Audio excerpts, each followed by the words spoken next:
Hello everyone, कैसे हैं आप सब। एक बार पुनः से कोचिंग क्लासेस पर स्वागत है। उम्मीद करता हूं आप सब अच्छे होंगे, मस्त होंगे, बेहतर होंगे और आप सभी की पढ़ाई बेहतर चल रही होगी। प्यारे बच्चों, लगातार आप लोगों के लिए तैयारी हम करा रहे हैं और आप लोगों से गुजारिश है कि चैनल पे पहली बार आए चैनल को सब्सक्राइब कर लें। हर एक चैप्टर के इंपॉर्टेंट क्वेश्चन हो, इंपॉर्टेंट ऑब्जेक्टिव हो, डेरिवेशन हो, सब कुछ आप लोगों के लिए चल रहा है। हाँ, आप लोगों के प्यार सपोर्ट से बच्चों जो भी आपका डिमांड रहता है आगामी समय में भी रोल लेक्चर आएगा। आज हम बात करेंगे नाइट्रोजन युक्त कार्बनिक यौगिक, जो चैप्टर नंबर आपका 9 है, क्लास 12 केमिस्ट्री में, उसके इंपॉर्टेंट फैक्ट और साथ में कुछ 2 नंबर वाले प्रश्न है ना। मतलब एक दृष्टि में आप आज बहुत कुछ सीखने वाले हो। ठीक है, इसके पहले मैंने इसका ऑब्जेक्टिव कराया था। उम्मीद करता हूं कि 100 क्वेश्चन आप लोगों ने कर लिया होगा।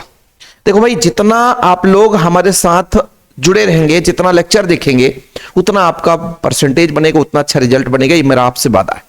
ठीक है, चलिए शुरू करते हैं बच्चों। देखिएगा, सुपर फास्ट करेंगे। पहले तो अपना ये 1 नंबर में देखिए, यहाँ पे 20-25 को ऐसे क्वेश्चन लेकर आया हूं जो 2 नंबर में पूछा जा सकता है। 1 नंबर में बहुविकल्पी सहजोड़ी कहीं से भी क्वेश्चन पूछ दे आपसे बनेगा। जैसे पहला बच्चों, नाइट्रोबेंजीन को मीरवेन का तेल कहा जाता है। नाइट्रोबेंजीन का फार्मूला पूछा जाता है तो बच्चों यदि आपके पास बेंजीन रिंग है, इसमें आप NO2 जोड़ दो तो ये हो जाता है नाइट्रोबेंजीन। इसी को बोलते हैं मीरवेन का तेल। क्या बोलते हैं बच्चों? मीरवेन का तेल। दूसरा, नाइट्रोबेंजीन में कौन सा गंध आता है? कड़वे बादाम जैसा। कड़वे बादाम, नाइट्रोबेंजीन में कड़वे बादाम जैसा गंध आता है बच्चों। कैसा? कड़वे बादाम जैसा। याद रखिएगा, पहला नाइट्रोबेंजीन को मीरवेन का तेल कहा जाता है। दूसरा, कड़वे बादाम के जैसा इसका गंध होता है। TNT का पूरा नाम, T मतलब ट्राई, N फॉर नाइट्रो और T मतलब टालुइन, यानी ट्राई नाइट्रो टालुइन या ट्राई नाइट्रो टालुइन। टालुइन का मतलब क्या होता है थोड़ा सा यहां पर बता देता हूं बच्चों। यहां पे आप लोगों को ये आपको दिख गया बेंजीन रिंग, यहां पे CH3 जुड़ गया तो ये आपका टालुइन है। क्या है? टालुइन। ट्राई नाइट्रो मतलब एक NO2 यहां जुड़ गया, यहां जुड़ गया आपका NO2 और एक आपका NO2 यहां जुड़ गया, तो ट्राई नाइट्रो, 3 नाइट्रो है, ट्राई नाइट्रो टालुइन। ओके बच्चों, चलिए। TNT का एक से विस्फोटक पदार्थ है ना। TNT एक ऐसा पदार्थ है, एक विस्फोटक पदार्थ है। RDX से 35 अधिक शक्तिशाली है। सोचो, यानी RDX जो आप लोग देखते हो देश में धमाके करते हैं कुछ लोग, मवाली लोग, तो वो RDX का प्रयोग आप लोग न्यूज में देखते होंगे। RDX इतना किलो यहां मिला, यदि वो फूटता है तो बहुत ज्यादा बड़ा ब्लास्ट होता है। उससे 35% अधिक शक्तिशाली है, यानी वो 100% है तो 135%, ऐसा 35% अधिक, 35 गुना नहीं, 35% अधिक शक्तिशाली विस्फोटक है। कौन? TNT। क्या? TNT, tri nitro toluene. Mustard oil अभिक्रिया में सरसों के तेल के समान गंध आती है। ठीक है बच्चों, मस्टर्ड ऑयल अभिक्रिया, मस्टर्ड ऑयल इसलिए बोला जाता है सरसों के तेल, तो मस्टर्ड ऑयल अभिक्रिया होती है बच्चों, तो इसमें कैसा गंध आता है? सरसों के तेल के समान गंध आता है। याद रखिएगा, कई बार क्वेश्चन पूछा गया है।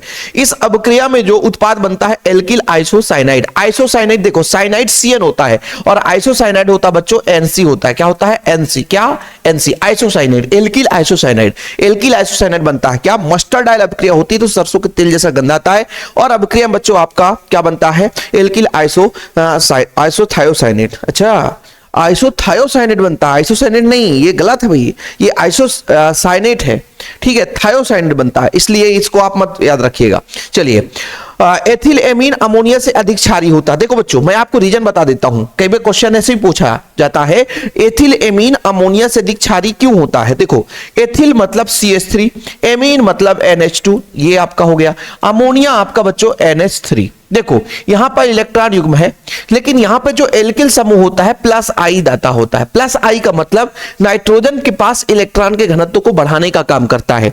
तो आप लोगों को पता है कि लुईस क्षार क्या है? जिसके पास इलेक्ट्रॉन युग्म देने की क्षमता है वो लुईस क्षार कहलाता है। अमोनिया के पास इलेक्ट्रॉन युग्म दाता है, इसलिए लुईस क्षार है। लेकिन बच्चों जो CH3 है वो नाइट्रोजन के इलेक्ट्रॉन के घनत्व को और बढ़ाता है, जिसके कारण प्रोटॉन देना आसान हो जाता है। समझ लीजिएगा, इलेक्ट्रॉन युग्म देना ही लुईस क्षार कहलाता है। तो इसके पास बच्चों इलेक्ट्रॉन का घनत्व जो है बढ़ जाता है, इस कारण से ये अधिक क्षार होता है और ये कम क्षार होता है। इन दोनों में कंपेयर करें। याद रखिएगा, किसी के पास जितना ज्यादा एल्किल ग्रुप जुड़ा होगा, जितनी लंबी श्रृंखला होगी, इलेक्ट्रॉन का घनत्व उतना ही नाइट्रोजन पर अधिक होता चला जाएगा और वो उतना ही अधिक क्षारी हो जाएगा। याद रखिएगा बच्चों, बस इतना फैक्ट की बात बता रहा हूं। जिसके पास जितना अधिक एल्किल ग्रुप जुड़ा होगा, है ना, जिस एमीन के पास जितना बड़ा एल्किल ग्रुप जुड़ा होगा, उतना ही ज्यादा वो, है ना, क्या होगा, इलेक्ट्रॉन जो है किसको देगा बच्चों? नाइट्रोजन पे इलेक्ट्रॉन का घनत्व तो बढ़ेगा और वो प्रोटॉन जो है देना, इलेक्ट्रॉन युग्म देने की क्षमता रखता है। एमीन की क्षारीय प्रकृति नाइट्रोजन परमाणु पर एकाकी इलेक्ट्रॉन युग्म के कारण होता है। ठीक है, क्वेश्चन पूछ दिया जाए कि एमीन की क्षारीय प्रकृति किसके कारण होता है? इलेक्ट्रॉन जो आपका इलेक्ट्रॉन युग्म है उसके कारण होता है। बेंजीन और diazonium chloride, benzene C6H5, diazonium chloride मतलब N2 पॉजिटिव Cl निगेटिव, है ना, के जल अपघटन से फिनाल प्राप्त करते हैं। जब इसका जल अपघटन कराते हैं बच्चों, जल अपघटन कराते हैं तो आपका क्या HOH होता है, HOH। जैसे H2O की बात करते हैं तो H और OH है, H और OH है, क्या है, H और OH। तो OH इसके साथ जुड़ जाता है, C6H5OH, ऐसा ये फिनाल बन गया। N2 जो है बच्चों नाइट्रोजन प्रतिस्थापी अभिक्रिया होता है तो N2 अलग हो जाता है और HCl क्या हो जाता है, अलग हो जाता है। H जो है बढ़िया Cl से प्यार करके बाहर चला जाता है। तो समझ में आ गई बात। तो जब भी बेंजीन और डाइजोनियम क्लोराइड की जल के साथ क्रिया होगी तो फिनाल देता है। बेंजीन और डाइजोनियम लवण युग्मन अभिक्रिया देता है बच्चों। कौन सी अभिक्रिया देता है, युग्मन अभिक्रिया देता है, याद रखिएगा, कई बार क्वेश्चन पूछा गया है।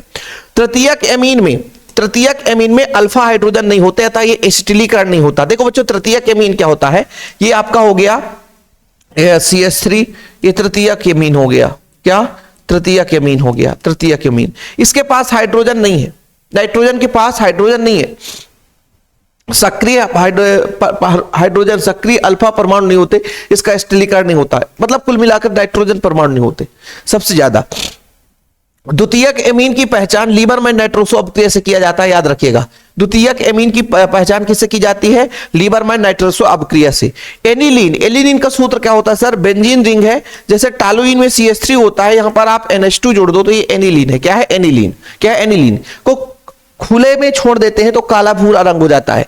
खुले में छोड़ते हैं तो इसमें कौन सी क्रिया हो जाती है, ऑक्सीकरण। याद रखिएगा बच्चों, कौन सी क्रिया हो जाती है, ऑक्सीकरण। ऑक्सीकरण के कारण, किसके कारण, ऑक्सीकरण के कारण यह काले भूरे रंग का हो जाता है। किसके कारण बच्चों, ऑक्सीकरण के कारण काले भूरे रंग का हो जाता है। ट्राइनाइट्रोबेंजीन एक विस्फोटक है ना, जिसे देखो ट्राइनाइट्रोबेंजीन TNB हो जाएगा और ट्राइनाइट्रोटालुइन वो TNT होता है, TNT, ये ट्राइनाइट्रोटालुइन है। TNB ये ट्राइनाइट्रोबेंजीन है। क्या है, ट्राइनाइट्रोबेंजीन है। बेंजीन सल्फोनिल क्लोराइड ये आपका हिंसबर्ग अभिकर्मक है बच्चों, C6H5SO2Cl, ठीक है, याद रखिएगा, C6H5SO2Cl, ठीक है, हिंसबर्ग अभिकर्मक। C3H9N के कुल समावेशी एमीनों की संख्या, इसकी समावेशता करोगे बच्चों तो एमीन बनेगा।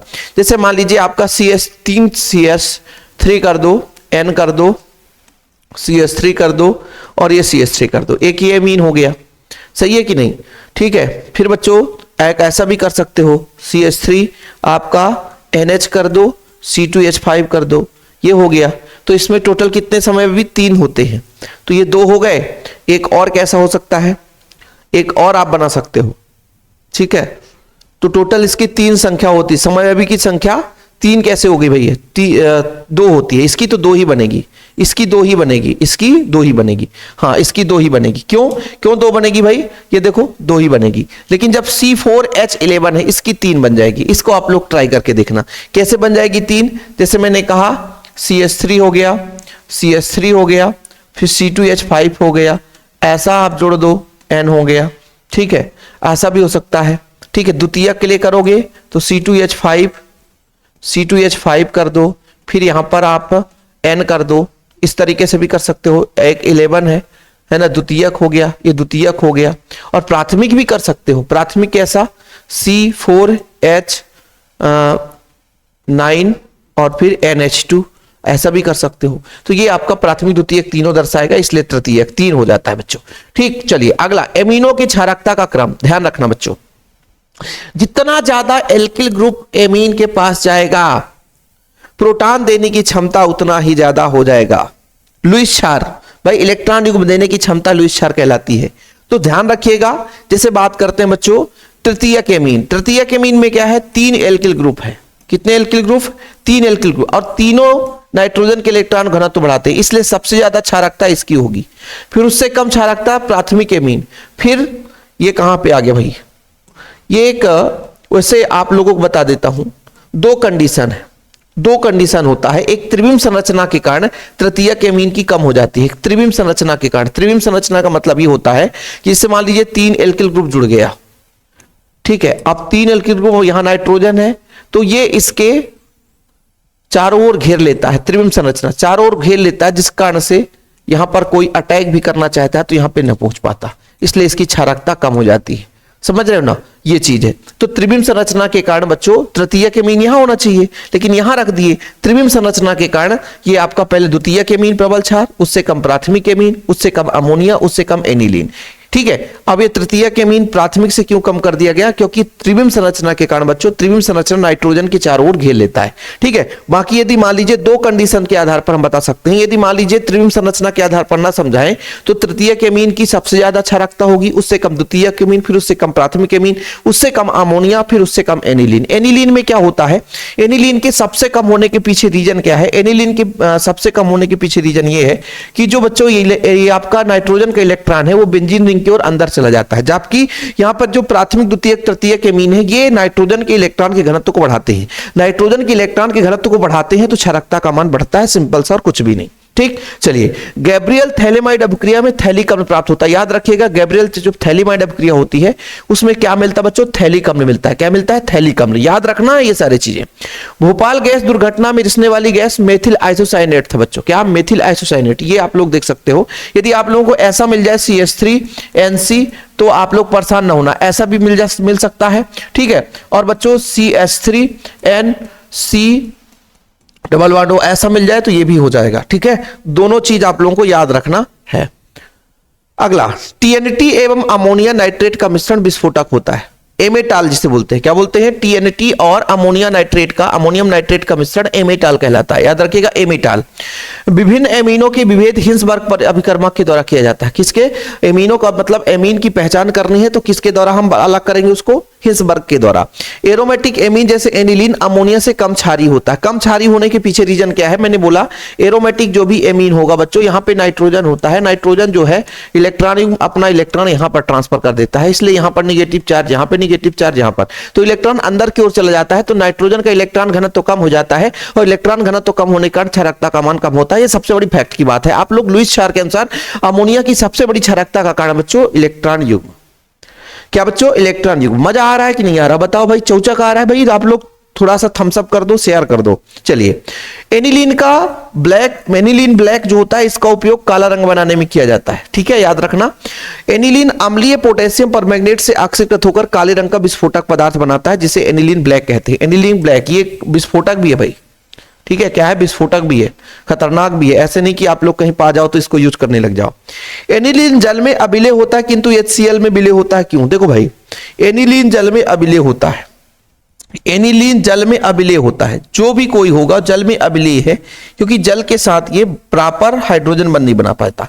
और एनिलीन जो है क्षारीय होता है बच्चों, और जब अम्ल से क्रिया करता है तो बढ़िया लवण बना लेता है, इसलिए जल में HCl में विलेय होता है। HCl में विलेय होने के पीछे रीजन यही है कि वो बढ़िया लवण बना लेता है। क्या बना लेता है बच्चों? लवण। क्या बना देता है? लवण। यहां पर आप देख सकते हो कि जब एनिलीन की क्रिया, देखो यहां पर क्वेश्चन का आंसर भी है।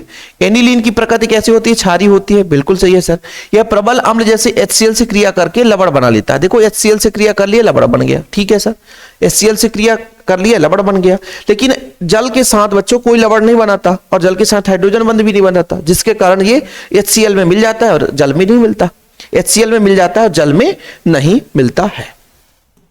ठीक, अगला प्रश्न बच्चों, एनिलीन का pKb मेथिल एमीन की तुलना में अधिक होता है। क्यों? ध्यान रखना बच्चों, सबसे पहली बात, pKb का मान यदि अधिक है, क्या है? अधिक है, तो इसके अपोजिट जो क्षारकता है, क्या बच्चों? क्षारकता अपोजिट होता है, कम होगा। क्या होगा? कम। pKb का मान जितना अधिक होगा क्षारकता उतना ही कम होगा। ये आगे आपको मिलेगा। देखो, एनिलीन में नाइट्रोजन परमाणु का एकाकी इलेक्ट्रॉनिक बेंजीन वलय की ओर विस्थापित होता। मैंने आपको पहले ही बताया कि एनिलीन है सर, यहां पे नाइट्रोजन है, नाइट्रोजन पर इलेक्ट्रॉन युग्म है, ये इलेक्ट्रॉन यहां देता है, ये अपना यहां देता है, अगले स्टेप में यहां देता है, फिर अगले स्टेप में यहां चला जाता है। तो जो इलेक्ट्रॉन जो है अंदर जाता है ना, विस्थापित कृत होता है, जिसके इलेक्ट्रॉन घनत्व तो कम हो जाता है। जबकि जो आपका CH3NH2 में CH3+I प्रभाव कारण यदि हम CH3NH2 की बात करते हैं तो ये इलेक्ट्रॉन के घनत्व को बढ़ाता है, +I। यहां पे लोन पेयर ऑलरेडी है और इलेक्ट्रॉन घनत्व को बढ़ाता है। ठीक है, अतः एनिलीन मेथिल एमीन की अपेक्षा दुर्बल क्षार है। ठीक है, ये आपका बच्चों प्रबल क्षार है, एनिलीन क्या है? दुर्बल क्षार है। और जब ये दुर्बल क्षार है तो pKb का मान मेथिल एमीन से अधिक होगा। देखो, आप लोगों को थोड़ा सा कंफ्यूजन बहुत ज्यादा हो गया ना। मैं क्या बोला? मैंने बोला कि NH 2 बेंजीन रिंग के साथ जुड़ा है, ठीक है सर, ठीक है। इसका इलेक्ट्रॉन यहां चला जाता है तो इलेक्ट्रॉन का घनत्व तो क्या हो जाता है, कम हो जाता है। लेकिन CH3NH2 है, इसका इलेक्ट्रॉन यहां जाता है तो इलेक्ट्रॉन का घनत्व तो अधिक हो जाता है। ये अधिक क्षारीय है, ये कम क्षारीय है। जो कम क्षारीय है उसके pKb का मान अधिक होगा। मैंने आपको क्या बताया, उल्टा। पहले सबसे पहले रिलेशन क्या बताया, pKb का मान अधिक होगा तो क्षारकता कम होगी, तो जिसकी क्षारकता कम होगी उसका pKb का मान अधिक होगा। इसलिए एनिलीन pKb का मान अधिक है और मेथिल एमीन की तुलना में है, मेथिल एमीन की कम है बच्चों, एनिलीन की अधिक है। क्यों? क्योंकि मेथिल एमीन जो है CH3 जो होता है प्लस I प्रभाव दर्शाता है, इलेक्ट्रॉन देता है, इलेक्ट्रॉन के कारण नाइट्रोजन घनत्व बढ़ जाता है। जहां पर नाइट्रोजन घनत्व ज्यादा होगा तो उसकी क्षारकता अधिक है, और क्षारकता अधिक होने के कारण बच्चों उसका क्षारीय प्रभाव अधिक है, तो भैया pKb का मान कम होगा। ठीक है, ध्यान रखिएगा। मतलब एनिलीन का pKb का मान अधिक होगा क्योंकि इसकी क्षारकता कम है, और मेथिलेमीन की क्षारकता अधिक है तो pKb का मान कम होगा। ठीक, ध्यान रखिएगा बच्चों। चलिए, एथिलेमीन जल में विलेय है जबकि एनिलीन नहीं होता, क्यों? भाई मैंने आपको बताया कि एथिलेमीन जल के साथ हाइड्रोजन बंध बना देता है, जबकि एनिलीन हाइड्रोजन बंध नहीं बनाता, इसलिए विलेय है। सिंपल सा, कुछ है ही नहीं है। एनिलीन फ्रीडल क्राफ्ट अभिक्रिया प्रदर्शित नहीं करता, क्यों? कारण बताओ।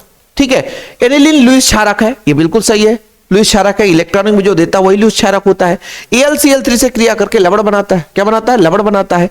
N परमाणु पर धनावेश होने के कारण जो आपका NH2AlCl3 समूह प्रबल निष्क्रिय कारक का कार्य करने लग जाता है, इस कारण से एनिलीन फ्रीडल क्राफ्ट अभिक्रिया नहीं दर्शाता। इसको थोड़ा सा आप लोग याद कर लेना।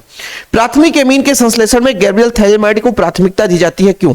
देखो बच्चों, गैब्रियल थैलेमाइड शुद्ध प्राथमिक एमीन देता है, द्वितीयक एमीन तृतीयक एमीन देता ही नहीं है, इसलिए प्राथमिक एमीन की हम इसको प्राथमिकता देंगे।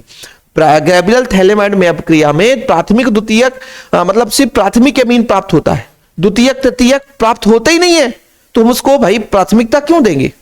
है ना। कहने का तात्पर्य है कि गैब्रियल थैलेमाइड जब अभिक्रिया होती है तो द्वितीयक और तृतीयक एमीन नहीं देता, इस कारण से हम प्राथमिकता केवल प्राथमिक एमीन बनाने के लिए करते हैं। चलिए देखो बच्चों, यहां पर समझिएगा आप लोग कि मेथिल एमीन मतलब CH3NH2, ठीक है सर।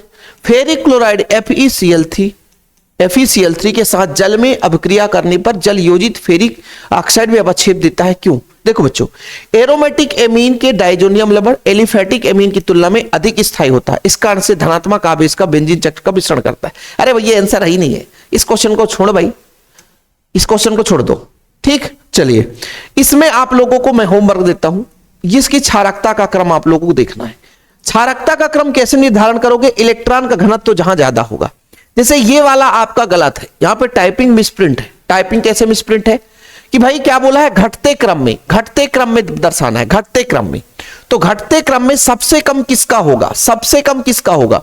सबसे कम इसका होगा, सबसे कम इसका होगा बच्चों। सबसे कम घटते क्रम बोला है ना, तो सबसे कम होगा C6H5NH2 का। ठीक है, ये सबसे कम, क्योंकि ये इलेक्ट्रॉन भाई बेंजीन रिंग में इलेक्ट्रॉन नाइट्रोजन का अंदर की ओर जाता है। ठीक है, इससे ज्यादा सबसे ज्यादा किसका होगा सर? इसका होगा C2H5, 2 एल्किल समूह जुड़ा हुआ है, 2 एल्किल समूह जुड़ा है। ठीक है, अब इससे कम ये आपका हो जाएगा C2H5NH2, है ना। ये सबसे ज्यादा है, ये सबसे ज्यादा है, ध्यान रखना, सबसे ज्यादा है, ये सबसे ज्यादा है। ठीक है, सबसे ज्यादा है, इससे कम इसकी, फिर इससे कम आपकी बच्चों C6H5NHCH3 की, फिर सबसे कम इसकी। ठीक है, मतलब सबसे ज्यादा आपका पहले नंबर पे जाएगा ये, 2 नंबर पे इससे कम ये, फिर 3 नंबर पे बच्चों आपका ये, और 4 नंबर पे ये हो जाएगा। ध्यान रखिएगा, ठीक है, ध्यान रखिएगा बच्चों कि सबसे पहले नंबर पे आपका ये हो जाएगा 1 नंबर में, फिर इससे कम ये 1 नंबर हो गया, फिर बच्चों 2 नंबर, फिर 2 नंबर में यहां, फिर इससे कम ये हो जाएगा 3 नंबर, ये 3 नंबर हो जाएगा, तो 3 नंबर, फिर इससे कम 4 नंबर। 4 नंबर कौन सा? ये वाला। ओके, क्षार की प्रबलता का घटता क्रम, क्षार की प्रबलता का घटता क्रम, यहां पर आप देखो घटता क्रम सबसे, देखो भाई यहां पर डाई है तो इसकी सबसे ज्यादा, फिर इसके अपेक्षा इसका कम, और फिर ये बेंजीन रिंग के कारण इलेक्ट्रॉन घनत्व तो अंदर की ओर चल जाता है और कम, यहां पे डायरेक्ट बेंजीन रिंग के साथ जुड़ा है तो और कम हो जाता है। ठीक है, क्षार की प्रबलता यहां पर भी आप देख लो बच्चों, यहां पर भी आप देख लो। देखो यहां पे बेंजीन रिंग है, सबसे कम हो जाएगा अमोनिया की अपेक्षा, फिर ये द्वितीयक एमीन है और ये प्राथमिक एमीन है। ठीक है, ध्यान रखना, एल्किल ग्रुप जितना ज्यादा होगा प्लस आई प्रभाव उतना अधिक होगा, जिस कारण से नाइट्रोजन का घनत्व तो क्या होता है, बढ़ जाएगा। इलेक्ट्रॉन का घनत्व तो बढ़ने से, जैसे नाइट्रोजन में इलेक्ट्रॉन घनत्व तो बढ़ता बच्चों, तो उतना ही ज्यादा लुईस क्षारक होता है, उतना ही प्रबल होता है। C3H9 के 3 समावेशी प्राथमिक, द्वितीयक, तृतीयक बताना है। ठीक है सर, प्राथमिक हो गया बच्चों, लगातार 3 क्रम जुड़ गए। द्वितीयक हो गया, 2 जगह हो गया। तृतीयक हो गया, 3 हो गया। C3H9 के प्राप्त 3 समव्ययी, कितने समव्ययी? 3 समव्ययी। कितने समव्ययी? 3, प्राथमिक, द्वितीयक, तृतीयक। ये तो सबको पता है, इसमें कोई सोचने की जरूरत नहीं है। लगभग आज का हमारा क्लास खत्म भी होने वाला है। ठीक है, अभी और भी क्वेश्चन है क्या? नहीं है। देखो भाई, जैसे आपको यह प्रश्न देखना है, एरोमेटिक एमीन की तुलना में एलिफेटिक एमीन की प्रबल क्षारक होते हैं, क्यों? अरे सर, एक बार जो शब्द बता दिए बार बार बताने की जरूरत नहीं है।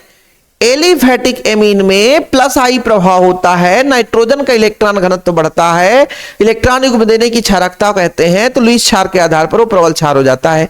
लेकिन बेंजीन रिंग के साथ एरोमेटिक है बच्चों, एरोमेटिक के साथ आपका NH3 जुड़ा हुआ है, तो इसका जो NH2 जुड़ा हुआ है, इसका जो लोन पेयर है, इलेक्ट्रॉन अंदर की ओर घूमने लगता है, जिस कारण इसका इलेक्ट्रॉन घनत्व तो कम हो जाता है बच्चों, है ना। इलेक्ट्रॉन घनत्व तो कम होने के कारण ये कम क्षारी होता है। एरोमेटिक एमीन में नाइट्रोजन परमाणु का एकाकी इलेक्ट्रॉनिक बेंजीन वलय की ओर चला जाता है। ठीक है सर, इससे नाइट्रोजन का इलेक्ट्रॉन घनत्व तो कम हो जाता है। अरे बार बार वही चीज आ रहा है सर, है ना। यहां पर CH3NH2 में CH3 प्लस आई प्रभाव दर्शाता है, तो इलेक्ट्रॉन का नाइट्रोजन पर इलेक्ट्रॉन घनत्व तो बढ़ जाता है। अतः एरोमेटिक एमीन एलिफेटिक एमीन की तुलना में कम क्षारी होता है। ठीक है, चीजें क्लियर? यानी मान लीजिए आपके पास ये 2 ऑप्शन दे दिया कि यहां पे NH2 है, इसका मतलब C6H5NH2 है, और यहां पे दे दिया C2H5NH2 है, तो प्रबल कौन होगा भैया? प्रबल ये होगा, क्योंकि यहां पे प्लस आई दर्शाता है, लेकिन ये प्लस आई नहीं दर्शाता, बल्कि इसका इलेक्ट्रॉन युग्म अंदर की ओर चला जाता है, अंदर की ओर, जिस कारण से नाइट्रोजन, यहां पे इलेक्ट्रॉन घनत्व तो कम हो जाता है, लेकिन यहां पे इलेक्ट्रॉन का घनत्व तो बढ़ जाता है। इलेक्ट्रॉन का घनत्व तो बढ़ने के कारण इसकी क्षारकता बढ़ जाती है। बताओ बाबूजी, समझ में आया कि नहीं आया? मजा आया कि नहीं भाई? मजा ना आए पैसा वापस। हमारे गांव देहात की एक सिंपल सी भाषा, प्राथमिक एमीन का क्वथनांक तृतीयक एमीन से अधिक होता है। बताओ, प्राथमिक एमीन में बच्चों, जैसे मैं बात करता हूं CH3NH, 2 हाइड्रोजन है, तो हाइड्रोजन बंध बढ़िया तेजी से बनाएगा। तृतीयक एमीन में हाइड्रोजन कितने हैं जरा देखो, 1 भी नहीं है सर, तो हाइड्रोजन बंध ज्यादा कौन बनाएगा? ये। ठीक है, इसलिए इसका क्वथनांक अधिक होगा।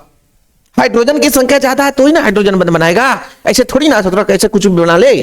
अरे बाबूजी, हाइड्रोजन की संख्या ज्यादा होने के कारण वो प्रबल हाइड्रोजन बंध बनाने की कोशिश करेगा, ज्यादा तेजी से जुड़ा रहेगा, तो उसकी क्वथनांक अधिक होगी। जरा ध्यान से देखना, प्राथमिक एमीन के नाइट्रोजन परमाणु के पास 2 हाइड्रोजन परमाणु है। हाँ सर, इसके कारण वो व्यापक अंतर आणविक हाइड्रोजन बंध बना लेता है, बढ़िया से हाइड्रोजन बंध बनाकर बड़ा बैठा है साला, है ना। तृतीयक एमीन के पास हाइड्रोजन परमाणु नहीं होते, अतः ये हाइड्रोजन बंध नहीं बनाते, अतः प्राथमिक एमीन लगभग समान अणुभार वाले तृतीयक एमीन की तुलना में अधिक क्वथनांक रखते हैं। बाबूजी कैसा है सर? मजा आ गया कि तृतीयक एमीन में नाइट्रोजन परमाणु के पास हाइड्रोजन नहीं है, बेचारा हाइड्रोजन बंध बनाना भी चाहता है तो उतनी उसकी शक्ति नहीं है। लेकिन जो आपका बच्चों प्राथमिक एमीन है, तृतीयक एमीन के पास हाइड्रोजन ही नहीं है, नाइट्रोजन के पास। जो प्राथमिक एमीन है ससुरा, उसके पास 2 हाइड्रोजन है, और 2 हाइड्रोजन बा यार, तो हाइड्रोजन बंध बनाने की क्षमता मजा बागा, समझ बना ही ना। ठीक है बाबूजी, क्लास खत्म। अरे सर, एक क्वेश्चन आप लोगों के लिए होमवर्क है, पढ़ते रहना। ठीक है, इस तरीके से बच्चों, हाँ देख लो थोड़ा सा सर। एरोमेटिक प्राथमिक एमीन C6H5NH2 एरोमेटिक प्राथमिक एमीन एनिलीन जिसे बोलते हैं, गैब्रियल थैलेमाइड संश्लेषण में क्यों नहीं बनाया जा सकता? क्यों नहीं बनाया जा सकता? क्योंकि मुख्य उत्पाद SN2 अभिक्रिया दर्शाता है, जिसमें गैब्रियल एनायन एल्किल हैलाइड के हैलाइड आयन को विस्थापित करता है। यह उत्पाद अम्लीय या क्षारीय जलघटन पर संगत एलिफेटिक एमीन देता है। चूंकि एरिल हैलाइड नाभिक स्नेही प्रतिस्थापन अभिक्रिया आसानी से नहीं करते, इसलिए बच्चों एरिल एमीन अर्थात एरोमेटिक प्राथमिक एमीन गैब्रियल थैलेमाइड अभिक्रिया द्वारा नहीं बनाया जा सकता। तो इसका रीजन एक ही है बच्चों कि जो एरोमेटिक प्राथमिक एमीन है, नाभिक स्नेही प्रतिस्थापन अभिक्रिया आसानी से नहीं संपन्न होता। ठीक है, जबकि एलिफेटिक प्राथमिक एमीन है, नाभिक स्नेही प्रतिस्थापन अभिक्रिया आसानी से दर्शाता है। इस कारण से, है ना, इसका हम गैब्रियल थैलेमाइड में प्रयोग नहीं करते। ठीक है, समझ में आया। देखो बच्चों, होता क्या है गैब्रियल थैलेमाइड अभिक्रिया में, होता क्या है कि सीधा SN2 अभिक्रिया, एक पद में अभिक्रिया संपन्न होती है, सीधा अटैक करता है आयन जो है और नाभिक के पास अटैक करेगा और वहां से हटा करके नाभिक स्नेही प्रतिस्थापन है ना NH2 को हटाएगा और जुड़ जाएगा। लेकिन जो आपका एरोमेटिक है ये उतना आसानी से नाभिक स्नेही प्रतिस्थापन अभिक्रिया नहीं दर्शाता। नाभिक स्नेही प्रतिस्थापन अभिक्रिया प्रबलता न होने के कारण बच्चों, प्रबल ना दर्शाने के कारण ये गैब्रियल थैलेमाइड अभिक्रिया नहीं दर्शाता। तो बाबूजी आज का क्लास खत्म करते हैं चौचक तरीके से। 25 मिनट में आपने बहुत कुछ सीखा है, इसके लिए एक लाइक तो बनता है। चैनल को सब्सक्राइब करके जाना। जय हिंद, वंदे मातरम, प्यार भरा कमेंट्स आपकी उपेक्षा और उम्मीद रहती है बच्चों की आप लोग भी जय हिंद जरूर लिखेंगे। अपने देश, अपनी शिक्षा, अपने गुरु के लिए जय हिंद, वंदे मातरम।